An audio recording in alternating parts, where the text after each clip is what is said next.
Hello everyone, I'm L.A. Little and this is your daily NeoTA wrap. We talk about the markets, we look at them each day, ask ourselves one question, asking ourselves what happened today and what does it tell us about the coming days. We do neoclassical here, we try to look at known points of significance and how the market reacts into those known points. That's the essence of what we do, a little bit different than what you see elsewhere. And we are going to change up the program a little bit here. We're going to try to keep it to about 10-15 minutes max. I think 30 minutes is probably too much, so we'll just try to hit the highlights and see how that works for a while. So let's get started. If we look at the ending numbers, big spike back up today after a big drop on Friday. It's a yo-yo market. I've been saying this for a while. I don't know how I can drive it home anymore, but I've talked about a yo-yo roller coaster market, and that something has changed and you have to change with it. And, my thought here is that this market's going nowhere. Now, today it certainly went back the other way and it's back up there clawing to do something, but we'll look at the actual individual charts to see if that's true or not.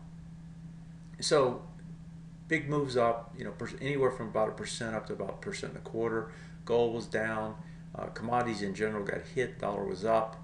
Oil actually maintained. If we look at the S&P 500, so big move down on Friday. Today you do almost a complete takeaway bar on light volume. Not much more to say other than the fact that, hey, this thing is still holding, unwilling to give it up. What else is new? Moving over to the NASDAQ. NASDAQ actually goes up to fill the gap. The low was 49.96. We get up to 49. We get up to 5,000. Close at 49.94. So you basically fill the gap. The test again is the big bar, the breakdown bar. That's 5,006. NDX has the same setup. The big breakdown bar is the test. Tested it once, failed. Gap's down. Now it's back up. Closes the gap. A lot of big earnings starting tomorrow in the NDX. Russell was our poster child, right? Because the Russell had actually gotten over these highs, right? So that Russell gets over the highs on Wednesday, Thursday, gaps down on Friday. Today, back up, but look at where the Russell closes. What's the key bar here? It's this bar, 1265.85 is coming back into it, closes, test into it, closes underneath it. Lower volume. Russell suggests that, hey, big deal. We get a takeaway bar, a complete takeaway bar. Well, I shouldn't say complete because it was a gap down, but I get a takeaway bar, a partial takeaway bar on all the indexes, and we still really don't have anything to tell us if this is going higher or lower. And I don't know how many times I've said that this year. I'll be the first to admit it. Usually there's decent signals in the market that give you a pretty good clue as to what's going on. The only signals we get anymore are failed signals, and they're failures both ways. And in this case, we got a breakout. Breakout comes back to do what? Retest, regen. So that was off of this area, right? What happens? Closes up underneath it. Fails. So now it comes back up, and you have to expect that it should fail. Well, in a market of failed projections, right? As far as I know, this thing will close the gap tomorrow. But I think right now the main thing is we have a market that really is driven from overseas, and when I come back, we'll talk about that again. Learn how to trade with the Trade with LA service provided to you by TA Today. This service includes daily portfolio and comments that are emailed to you before the market opens each morning. We provide a daily view of the markets and a model portfolio you can follow even if you work another job. Every weekend, LA records his weekend broadcasts that gives you a synopsis of the week and a prognosis of coming weeks. You will also have access to our Teach and Trade room, where LA provides day trades and teaches neoclassical concepts throughout the trading day. To get started, go to our homepage and click Trade with LA. You know, one of the things I've underscored lately is that the U.S. market no longer is driving itself; it's being driven elsewhere. And I'm looking at the CACs. You had the big down day on Friday. You got a partial recovery on Friday. It really doesn't get back up into that. Same thing here on the FTSE. If I look at the DAX is the same story, right? Partial recovery. But the real news was Hong Kong. You know that Hang Seng Index comes off pretty hard. I've been saying that we're probably going to see some sort of a range set up on Asian stocks, just like it's starting to set up on the other stocks.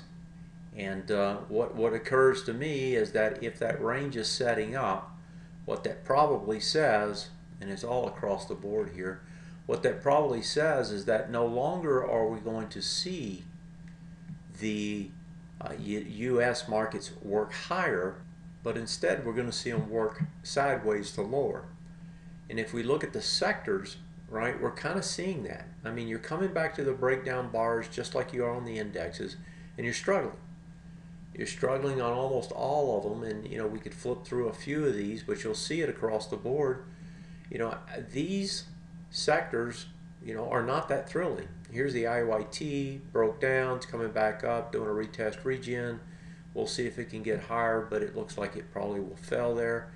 You know, a SOX is struggling even below the breakdown bar, and so forth. I mean, it's all across the map. And you know, we had big financial earnings last week. What did they do? They failed at the breakdown bar.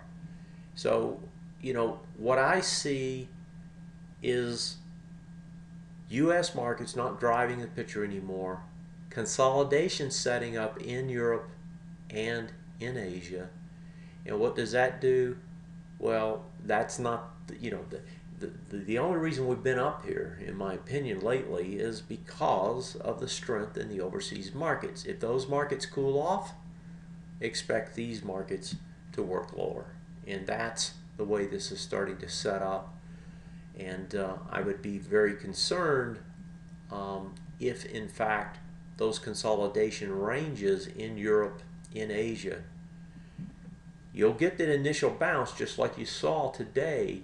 You'll get that initial bounce, but then if that bounce fails, which it probably will on a consolidation, then you're going to get some sort of sideways and potentially an expanding range, and then that could be deadly for the U.S. markets.